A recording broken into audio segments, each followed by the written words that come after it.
This is a production of WKNO Memphis. Production funding for Behind the Headlines is made possible in part by the WKNO Production Fund, the WKNO Endowment Fund, and by viewers like you. Thank you. Mayor A.C. Wharton on the Blue Flu, city spending, and more tonight on Behind the Headlines.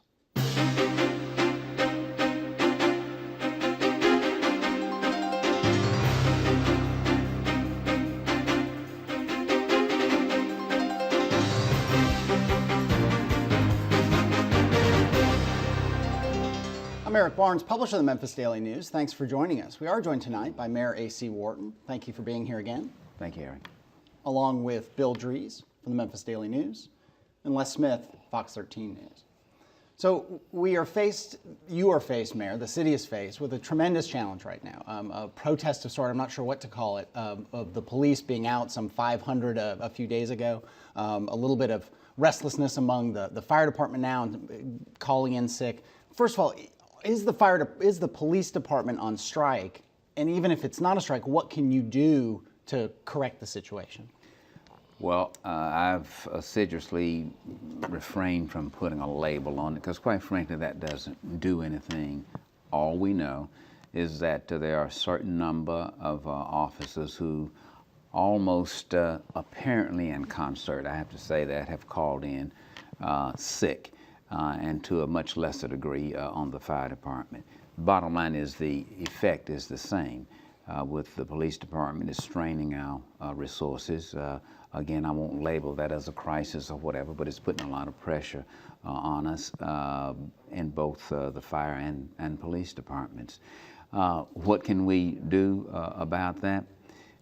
The charter is very clear that when it's confirmed that individuals have engaged in work stoppages or whatever, that under the language of our charter, then they've basically resigned their job. People keep asking me, you're gonna fire them and all that. Of course, everybody who knows me and knows that I don't go around threatening or whatever, we'll follow the law on that. It's a bit too early for me to lay down and say, here's what we're going to do. Let's just see how this works out. At this point, you've been in, I believe, negotiations with fire and police unions. They're not calling it a coordinated action, but are there negotiations underway that even involve reopening the budget? I mean, this is all a reaction to changes in health benefits and pending changes to retirement benefits. Do those changes need to be put back on the table? Well, let's go back to the very beginning so everybody will understand why we're here.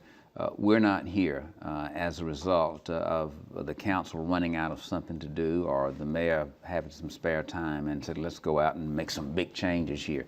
We have a state law, which is non-negotiable now. State law said basically you got to get your pension straightened out. Straightened out meaning you've got to start making your full annual payments. It has a fancy name, but I won't get into what that is. And we have to find the money to do that. There were very few options. Raising taxes was not one. It was suggested that we cut police and fire. We could not do that. Matter of fact, we put more money into police and fire. That's what brought us here. Now, since we could not raise taxes, well, you can always raise taxes, but it was the considered judgment that that was not in the best interest of the city, particularly our efforts to recruit employees to come to town. We could not cut anymore in terms of public safety. It would be somewhat odd to go to things like the library and to parks, in which we put new money in last year and come back and take it right back out again. So the only place where there was a pool of money was in the retiree health care, and that area was chosen because there are alternatives to that. There are no alternatives to police services. There are no alternatives to keeping your libraries open. So that was the one place. Now, reopening the budget, I don't think reopening the budget will occur. The budget has been confirmed. Now, can some changes be made in the various ways we implement these changes? Yes, and that's the kind of thing that we're talking about. Okay, Bill. Mayor, we now have the council delaying or putting off a decision on the pension changes until October. Could that move up, or is that, in your opinion, about good where where it needs to be on the whole timeline of this, given that those changes wouldn't take effect until July 1, a year from now anyway? That's correct. It could move up, just depending on what suggestions or proposals come forward at any given time. But you're right, we had not rushed on that. They would not take effect until 1 year anyway. So it could be moved up. We're not panicking on that, I'll say that. Mm-hmm. And Siegel Consulting, the actuary firm that the council hired, it came back not with hard and fast conclusions, but with maybe some suggestions that a hybrid might work here, where you possibly had some kind of different plan for public safety employees, acknowledging that they're a different group of employees, and then for the rest of the employees, possibly enrolling them in Social Security, but going ahead with the rest of the changes. Any initial thoughts on that? You know, Bill, this goes to show you that although we hear a lot of rancor down at the council, but this process is working beautifully. I went in with one consultant. Councilman Collins said, "Hey, look, let's test this," and it gets better with time. There's no arrogance on my part. It gets better with time. I have not precluded anything. The only thing that I will not negotiate on is I'm not going to let anybody come in and say, "Hey, see, this isn't really that serious." Folks, this is serious. There's a state law. And as long as someone puts a reasonable proposal on the table, whether it's hybrid or whatever, that gets us on a trajectory to meet the state law, I'm open to that. And so the process is working amazingly well. Les. I want to go to the public safety aspect of all this and the citizens and all this. We're now in the month of July, about midway through. July has noticeably always been where crime rises. The heat rises, the murder rate seems to rise during the month of July. We're coming up on a big hot weekend this time around. You've also got people who are, I guess, watching the clock in terms of police response to when they call and police come. You've also got a situation, as reported and published today, that some felony cases had to be dismissed because police officers did not show up to testify. These kind of things, they all add up after a while. I'm wondering, what assurances can you give as this continues to go on at such a slow rate? I mean, we're down below 500 in terms of the work stoppage with police officers, but still, it has to really make people wonder, how long are we going to go on like this? Oh, absolutely, Les. People are wondering, and they have every reason to wonder. All I can say is that I'm in constant communication with Director Armstrong and his other commanders, and that we're watching the numbers. It is stressing and straining us, but we're keeping response times within acceptable ranges, both on police and fire. Can we go on forever like that? No, we cannot. But I am not going to draw a line in the sand and throw down and say that. As long as we're in good, effective communications, whether you call them negotiations or whatever, we're going to work through this. We're going to keep this city safe, whatever it takes. But again, I have no indication whatsoever that the safety of our citizens has been compromised. With respect to those cases, you know, Les, Bill, I spent many years over there, and I don't know whether 7 in the course of 8 or 9 divisions of criminal court, 9 or 10 divisions of general sessions court. It should never happen, but I don't think it's cause for the greatest alarm. After all, those persons whose charges were dropped, it quite frankly might work to the advantage of the state because they pull together more evidence and take it to the grand jury, and they won't have to show their hand in a preliminary hearing. What are your options in terms, I mean, people have talked about the National Guard, they've talked about sheriffs. I mean, are you pulling on other resources now for the public safety issues that Les mentioned? And is there do we see National Guard troops, patrolling the streets at some point? I would certainly hope not, and I don't foresee that based on the way things stand at this time. And let me say this, Sheriff Oldham has just been amazingly responsive.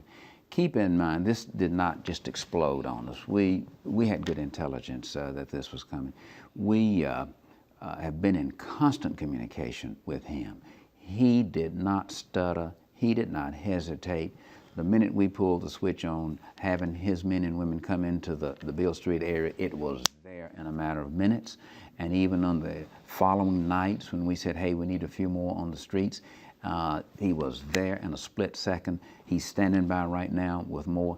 Keep in mind, he recognizes that the ultimate responsibility for upholding the law in this county rests with the sheriff. There's no law anywhere that says the city of Memphis has to have a police department. And Sheriff Oldham takes that responsibility seriously, and he has exceeded every expectation. You talked about spending before and priorities. One of the criticisms we had the union folks on the show a number of times, we had tried to have a lot of different sides of the issue on over the last few weeks. One big criticism the unions have is pilots, the economic incentives that are, I think in their terms, I'll paraphrase, giveaways to business. They hurt the tax break. That if not for those pilots, the city of Memphis would have the money it needs to pay its people what they feel they are owed. Talk about that. Are those pilots giveaways, and are they simply, hurting the tax base? Let me take that first assertion, the major assertion, that were it not for pilots, we would be just okie dokie, everything would be fine. That simply is not the case. Quite frankly, we might be worse off because we wouldn't have Electrolux, wouldn't have Mitsubishi, wouldn't have KTG. There's so many good paying jobs that we would not have were it not for that. And furthermore, the pilot thing is so misunderstood. You take a piece of property such as that swamp that Electrolux is located on. I've forgotten what it was generating before the improvements, and look at what it's generating now, even with the roll-off. Look at the millions of dollars that spun off for folks to build that sucker down there. You're talking about, what's the thing cost? I don't know, a couple $100 million for that down there. KTG, the same thing. International Paper, the same thing. Let me make one thing clear. I am not just deeply in love with pilots, but it's the only thing we have now when we compete with Mississippi. So it simply is not true that were it not for pilots, we would have this the money to take care of all these things. No one has ever come on the show and said, I love pilots. I mean, we've had people from economic development groups, we've had the governor on, we've had county mayor, city mayor. Everyone says some version of what you say, or they say it's a complete giveaway. Is there an alternative? Well, there are, but they're long term. If we could get to the point, and this would be my dream, if we could get to the point where around the world, Memphis was known as having the absolute best workforce you can get anywhere, and folks would just come in here in droves to tap into our workforce, hey, we wouldn't have to worry about it. But we're not there yet. We have some things underway that may get us there. Sure, there should be alternatives. There could be ways of maybe not using our property tax base, but using other forms of incentives that would not eat away at the property tax base. But the state law gets in our way on that. Yeah, Bill. So, Mayor, the last few days there's been a considerable amount of attention on the discussions that you've had with the union leaders, fire and police, on this, as well as one council member involved in the talks, as I understand it, as well. So obviously, you all had been talking up to this point, back and forth. What have the discussions centered on in the last few days with this job action allegedly underway? Well, the key focus has been, hey, come back to work. We don't want to set a precedent of just anybody who has a grievance with the city just walking off the job with this blue food, red rash, or whatever it is, and saying, I'm not going to come back to my desk until you give me what I want. We cannot open that door. The city would just fall apart if we do that. So it's focused on logic. Let's get back to work. And then let's have a process upon which we can all agree, in which we can take the council up on its invitation for folks to come in, including employee groups, citizens, business, whatever, and say, here's something, why don't you look at this? So the key focus right now, Bill, has been, hey, let's make sure we have a communication means where we can keep talks open. I'm not going to get into any precise items that may have been placed on the table, but right now it's been, let's come back to work, and let's make sure we have a process in which everybody can be heard. Without getting into then what might be on the table, do you believe that the unions will have some kind of proposal or presentation for the council on Tuesday in committee? I believe they will have a proposal, but whether it'll be Tuesday or not, I do not know. Let me tell you one thing that's really been, not only in these discussions, but just openly, is with respect to the changes in the health care plan. Is there any way to put that off? And this is where it really gets difficult, because when it comes to the Affordable Care Act, November is the open enrollment period. And to the degree that individuals are moved off the legacy city plan and onto the exchange, there's a window there. So we're kind of in a bind there, the city is, in terms of saying, hey, let's just put this whole thing off. But what we are saying across the board is not even for one day will any retiree or employee be without health care. And this is why all the talk of the safety net, this is why there's money on the table to make sure that everybody is covered. So that's something that's kind of difficult. Let's pick that up with the safety net, $2 billion, up to $2 million initially. And there was some criticism from the union representatives. Well, if they got $2 million out there now, and they don't think that's enough, how come, could they go to 5 or could they go to 10? I mean, is this a negotiable thing with the safety net? It sure is. When I sit here and say that no retiree or dependent is going to be without health care, that's a commitment. And the council knows that. And you might say, well, man, you said you're trying to save money, but now you're saying you're going to spend money. Well, this is sort of like a buyout. There's one major corporation here. You'll hear them say they took a third quarter loss because more people signed up for a buyout. But look what it does for that entity down the road. The same thing here. Our retiree health care bill, you think this pension unfunded liability is big at 500, 550, there are different opinions there, but give or take a few million. You think that's big. Do you know what the unfunded liability is on the health care? $1.3 billion. Do you know if the state follows suit, which I'm reasonably sure it will, just as the state looked at our pension unfunded liability, $500 million, and said, here's a law, folks, get it done. Do you think now they're going to just give us a pass on a health care unfunded liability of $1.3 billion? What we're trying to do is to get ahead of it so we don't have the state coming down here saying, by George, get it done in 3 years. If we can't get $500 million done in 5 years, how in the world are we going to get $1.3 billion covered? That's the urgency of this. And this is something that causes me just a lot of mental torture. I don't have the ability, seemingly, to communicate that this is not some fake emergency.